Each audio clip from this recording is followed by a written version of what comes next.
Friends, तो आज मैं आपको महादेव सीजन 1 के बारे में बताने वाली हूँ। क्योंकि आजकल ना बहुत सारे वेब सीरीज निकल रहे हैं और सब में सबका इंटरेस्ट बहुत ज़्यादा होता है। लेकिन आज मैंने जब महादेव सीरियल आया था ना, तब मैं टीवी पे नहीं देख पाई थी। और आजकल ना मेरे को शिव जी के मतलब ऊपर इतना ज़्यादा इंटरेस्ट आ गया ना, मतलब उन पे उनकी बातें सुन के कुछ कुछ कहीं कहीं से कुछ सुनने आ जाता है कि ऐसा हुआ था वैसा हुआ था। तो मेरे को इंटरेस्ट आया, मैंने कहा चलो ठीक है महादेव जी का सीरियल देखा जाए। और जब मैंने सीरियल देखा ना, बाय गॉड वो इतना ज़्यादा इंटरेस्टिंग है। और उसको देख करना मतलब मेरे ख्याल से अगर आपके पास टाइम है तो आपको ज़रूर देखना चाहिए। और अगर नहीं है तो ये सीरीज़ मैं आपके लेकर आई हूँ, और जो मैं देख रही हूँ उसको मैं बहुत ही मतलब शॉर्ट में आपको बताने की कोशिश करूँगी। मेरी कोशिश रहेगी एक आधी चीज़ें मिस भी हो जाएँ तो अगर आपके पास टाइम है तो आप ज़रूर देखना। ओके, तो हम स्टार्ट करते हैं महादेव जी के सीज़न 1 से। तो सीजन 1 में जब हमारा एपिसोड स्टार्ट होता है ना, उसमें हमें पता लगता है कि एक प्रजापति दक्ष होते हैं, उनकी बहुत सारी पुत्री भी होती हैं। तो एक जो सती माता होती है वो भी उन्हीं के घर में जन्मी है। उनका नाम सती होता है। वो बेसिकली देवी शक्ति का रूप है। और उन्होंने ना प्रजापति दक्ष ने देवी शक्ति को प्रसन्न करके उनको अपने घर में मतलब एज पुत्री के रूप में मांगा था, और वो उनका पूरा भी हो गया। लेकिन क्या होता है ना कि प्रजापति दक्ष शिव जी को नहीं पसंद करते होते हैं। और फर्स्ट एपिसोड में दिखाया जाता है कि प्रजापति दक्ष को विष्णु भगवान जी की मूर्ति अपने घर में स्थापित करनी होती है, अपने महल में, अपने राज्य में।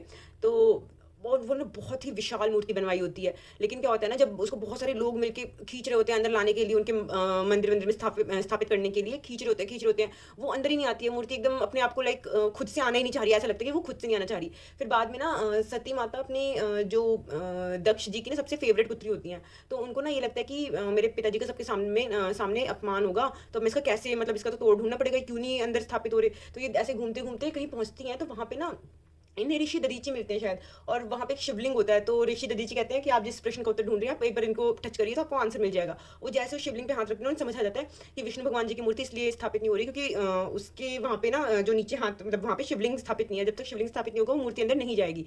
और ये बात सती माता को पता चल जाती है। फिर वो क्या करती हैं कि समाज के सामने उनके फादर की इंसल्ट ना हो, इसलिए ना वो जो मूर्ति बनाने वाले मूर्तिकार लोग होते हैं ना, उनके पास होती है वो चीज़ शिवलिंग की मूर्ति। एक मूर्तिकार उन्हें शिवलिंग भी दे देता है जाके, जब वो अंदर जाते हैं और मूर्ति अंदर। तो वो मूर्तिकार उनको बोलता है कि आप जब तक ये नहीं रखेंगी तब तक मूर्ति अंदर नहीं जाएगी। और सती माता भी इससे इन्फ्लुएंस हो जाते हैं कि हाँ बात तो सही कह रहा है, क्योंकि मैं भी वही देख कर आई थी। तो वो शिवलिंग लेकर जाके विष्णु भगवान जी के साइड में रख देती हैं, और वो फिर मूर्ति अंदर आ जाती है। मूर्ति तो अंदर आ जाती है, लेकिन जैसे ही दक्ष जी की नज़र पड़ती है वो शिवलिंग पे, तो उनको रियलाइज होता है कि ये किसने करा। और फाइनली सती माता बोलती है कि मैंने करा था कि आपकी इज्जत बची रहे सबके सामने और वो मूर्ति स्थापित हो जाए। तो दक्ष जी गुस्सा हो जाते कि नहीं, इसकी जरूरत नहीं थी, वो मूर्ति स्थापित हो जाती है वो। और ना इस गुस्से में वो पहले तो जो मूर्तिकार और पूरे समाज होता है, मूर्तिकार कुम्हार का जो भी समाज होता है ना, उसको बहिष्कृत कर देते हैं, जो भी वर्ड होगा ठीक है, उसको तो निकाल देते हैं। और सती माता को भी पनिशमेंट देते हैं कि 1 लाख समथिंग कमल के फूलों पे उनको विष्णु भगवान जी के नाम लिखने हैं।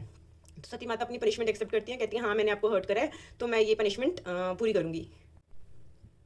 उसके बाद जब सती माता अपनी पनिशमेंट एक्सेप्ट कर लेती हैं, तो उनकी जो बहनें होती हैं ना, उनको लगता है कि भाई सती ऐसा कैसे कर लेगी, 1 लाख फूल कहाँ से इकट्ठे कर लेगी। और ना वो उनकी हेल्प के लिए फूलों को, बहुत सारे कमल के फूल को इकट्ठा करके मंगवा लेते हैं घर के बाहर ही कि आप बस लिखना शुरू करो, फूल हम इकट्ठे कर लेंगे। तो सती माता आके बोलती नहीं, ये मेरी पनिशमेंट है, ये तो मैं ही पूरी करूँगी, फूल भी मैं ही इकट्ठे करूँगी, लिखूंगी भी मैं ही, सब कुछ मैं ही करूँगी, मेरी पनिशमेंट है।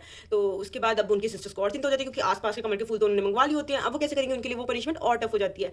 लेकिन फिर भी सती माता हार नहीं मानती, और वो कैसे तैसे करके अपने कमल के फूल इकट्ठे करती रहती हैं। लेकिन बीच बीच में उन्हें शिव का भी आभास होता है, और वो फूल भी इकट्ठे करती हैं और रात को लिखना भी शुरू करती हैं। और जब वो लिखती हैं तो प्रजापति दक्ष होते हैं ना, वो सोच रहे होते हैं कि हाँ बहुत ही कठोर पनिशमेंट दे दी। माता भी प्रजापति दक्ष को बोलती हैं कि आपने बहुत ही कठोर वो दे दिया है उनको, सती माता को पनिशमेंट दे दी है, ये है वो है। लेकिन फाइनली जब सती माता वो पनिशमेंट पूरी कर लेती हैं, सबसे ज़्यादा इंटरेस्टिंग मोड तब आता है जब वो पनिशमेंट पूरी कर लेती हैं। फिर वो बहुत ही खुश होकर जाती हैं कि पिताजी मैंने अपनी पनिशमेंट पूरी कर ली, आप एक बार आके देखिए, मैंने आपने जो भी सजा दी थी वो मैंने पूरी कर ली, आप प्लीज़ एक बार आके देखिए। और जब प्रजापति दक्ष जाते हैं, कहते हैं देखा मेरी पुत्री थी, मुझे पता था कि वो ऐसा पूरा कर लेगी। लेकिन जैसे ही उनकी एक कमल पे नजर पड़ती है, तो वो देखते हैं कि उस कमल पे उसने उसने सती माता ने शिव जी का नाम लिखा है, और वो पूरे फूलों पे उन्होंने शिव जी का नाम लिखा है।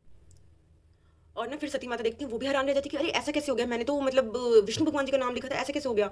और उसके बाद वो अपने पिताजी से आग्रह करती हैं कि पिताजी अब आप मुझे इससे भी कठोर पनिशमेंट दीजिए, मैं वो भी पूरी करूंगी, इससे भी कठोर सजा दीजिए आप मुझे, मैं वो पूरी करूंगी। लेकिन फिर पिताजी कहते हैं कि नहीं पुत्री, इसमें मेरी ही गलती है, मैंने ही तुम्हारे दिमाग में इतना शिव शिव शिव जी का नाम भर दिया था, तुम्हें इतना उसके ऊपर डरा दिया था कि तुम्हारे दिमाग में वही चल रहा था, इसलिए तुमने लिखा, अदरवाइज तुम सही हो। ऐसा करके वो अपनी पुत्री को माफ कर देते हैं। और उसके बाद कोई वसंत उत्सव का त्यौहार ऑर्गेनाइज करने बोलते हैं कि तुम ही वो ऑर्गेनाइज करोगी, तुम ही हर साल तुम ही करती हो, इस बार भी तुम ही करोगी। और सब कुछ बहुत ही अच्छा हो जाता है उस टाइम के लिए। और वसंत उत्सव की तैयारी में फिर सती माता फिर बहुत ज़्यादा खुश हो जाती हैं और वसंत उत्सव की तैयारी में लग जाती हैं। और उसमें सबको इनविटेशन जाता है, और वो मतलब बहुत ही अच्छा होगा। अब आगे के एपिसोड में आपसे कल डिस्कस करती हूँ। बाय।